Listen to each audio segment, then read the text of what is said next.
What's up, YouTube? It's Melting Metal Anthony with a quick little tip for you on this What the Fuck Wednesday.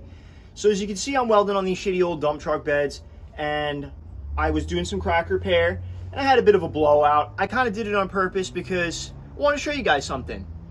This is a method I apply a lot, or apply, I guess you say. Texas Tig. You guys have seen me do this before in a lot of my videos. I do weld a lot of like really big gaps and shit because it's just, I mean, you seen what I do.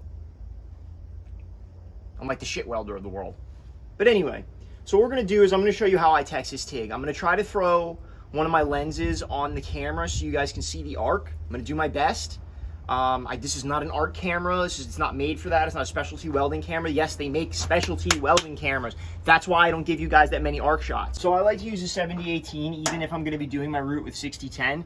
Just lays a little bit better, and you know, 70-18 is a little bit stronger of a rod. So if we're gonna use something for a filler rod, I think 70-18 is the way to go. I see a lot of guys run this with the flux on. It doesn't run as good. I don't care what anyone says. It doesn't run as good, and you get slag inclusions. So I go ahead and I just hammer the flux off just like so. You're gonna have a little bit on there, but you're hammering off 90% of it. And you can see that flux just comes right off. And if you really want to get crazy, you can go ahead and run your wire wheel over it. We don't need to do that. It's a shitty old dump truck. I mean, you see this fucking thing, you know? I mean, the dump truck itself, like the truck portion is nice, but this bed is fucked. Now let me see if I can't get you guys set up so that you can see the arc.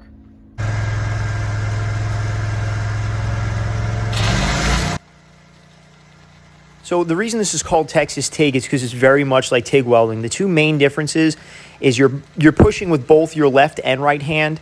Your right hand is much further away from the puddle than it normally would be, and you're going to have your right hand at a drag angle as opposed to a push angle like you would have if you were TIG welding. And just like with TIG welding, you want to go ahead and wait for a puddle to form before you decide to jam your filler rod in there.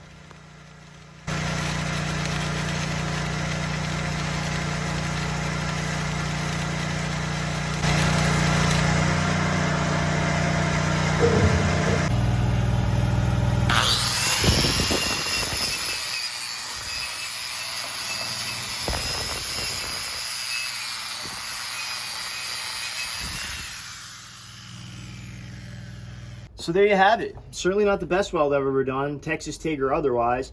But if you got a big gap and you know you're not following any sort of code welding or anything like that, and you're just welding up some old shit, it's perfectly fine and it's perfectly acceptable to use Texas Tig. A quick tip real quick too. Whenever you're doing this, you want the rod behind your drag angle. You don't want to try to backfill, although in some instances you can. It's going to be a lot more difficult. You want to kind of do this, and what I do is use like a lay wire technique, like if you were doing TIG welding. And what I do is I just kind of lay it in there, and I'll actually push with my thumb and push it into the weld puddle. I could have been a little hotter. That's probably the only mistake I made. Do not just go ahead and weld over the flux from a second rod when you're Texas Tigging.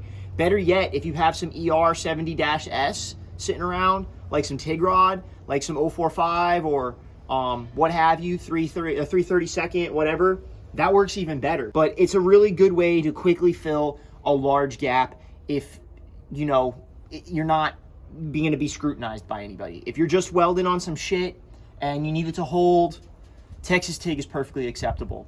I use this method probably once a week because, I mean, you guys, you know, you see what I'm welding here. I ain't welding on the fucking Statue of Liberty or nothing anytime soon. So, you know, it's kind of probably a bad example. We're not going to have an inspector come by and check out my dump truck welds anytime soon. But actually, it's a really, the root looks pretty, I mean, the root is the main pass, but it's all the way through. I mean, if you go underneath there and look, you can see the weld is all the way through. I don't know if the camera will pick that up. I hope you guys enjoyed this video. I know it wasn't my most exciting one, but it's something that I know helps some of you guys out there. But otherwise, if you liked what you saw here today, subscribe, like, share, do the whole nine. Work the algorithm for your boy here, you know. Throw a comment.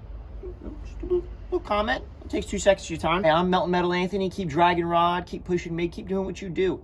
And I will catch you on the next video.